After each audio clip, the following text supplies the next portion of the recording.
Siya po ay nagkaroon po ng brain aneurysm. Sanay po nito yung mga pagpupuyat. So, may stress, kulang siya sa pahinga, kulang sa tulog, kaya siya nagkang ganun. Nagpupuyat po yan, nagla-live stream po yan para makatulong po sa charity.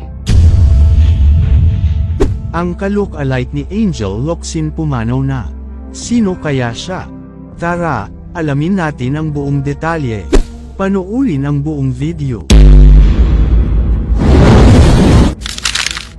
Kumusta mga idol? Mayroon naman tayong bagong chika sa inyo. Isang nakakalungkot na balita mga idol, nagluluksa ang mga tagahanga at taga-suporta ni Angel. Matapos ibalita ito ng kanilang mga kaanak, pumanaw na si Angel nitong November 21, 2023. Ang pangalan ng ka-look-alike ni Angel Locsin ay si Mystica Sola Barata, o mas kilala na Angel Mystica. Nakilala si Angel dahil sa pagiging kamukha ng actress, at tinaguri ang real-life Darna na si Angel Locsin, na kasalukuyan naman nasa showbiz. Sumali pa nga si Angel sa lokal segment ng noontime show na It's Showtime.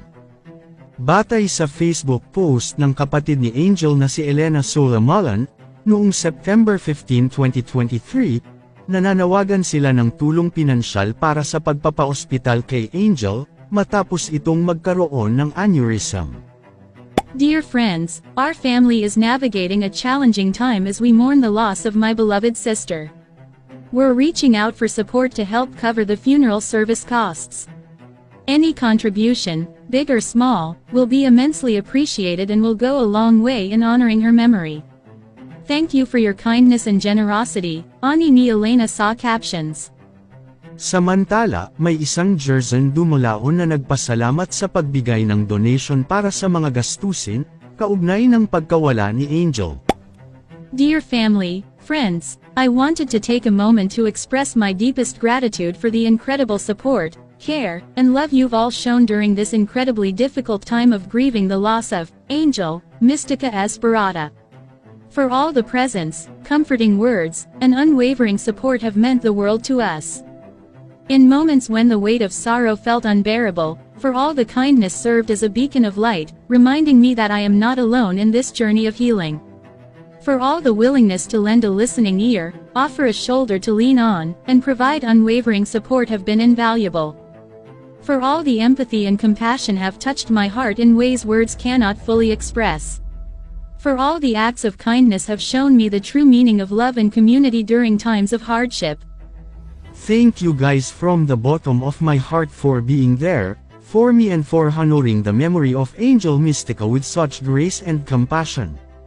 We are forever grateful for your unwavering kindness and support.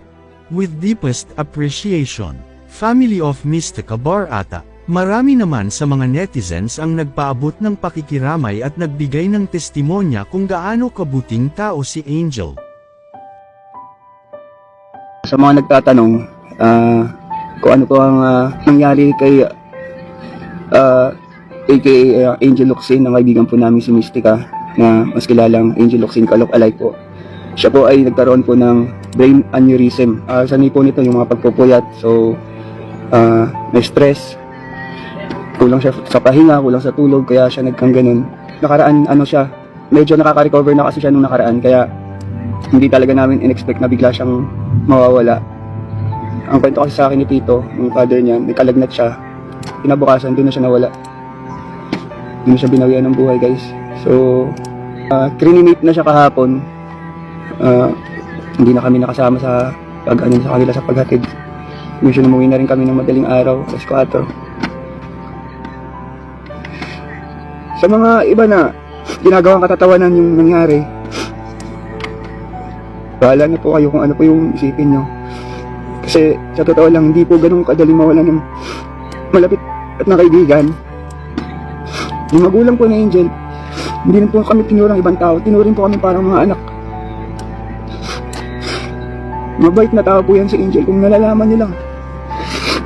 Nagpupuyat po yan, nagla-live stream po yan para makatulong po sa charity.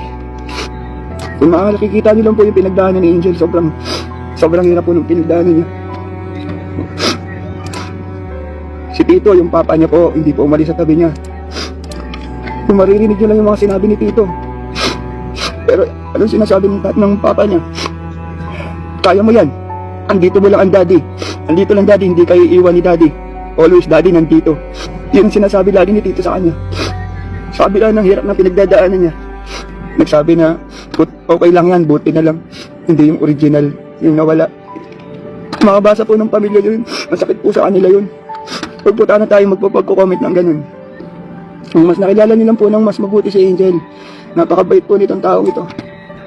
Sa lahat po ng mga may pinagdadaanan ngayon na malulubang sakit po, pagdasal po natin sila. Huwag po tayong magsasalita ng hindi maganda dahil hindi po natin alam kung ano yung mga pinagdadaanan, sakit na hirap po ng mga taong yun.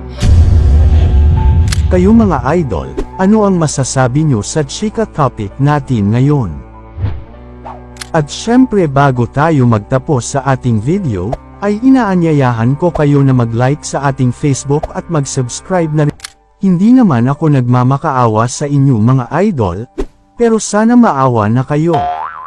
Hanggang dito na lang ang ating video, maraming salamat sa inyong pagtambay, bye-bye!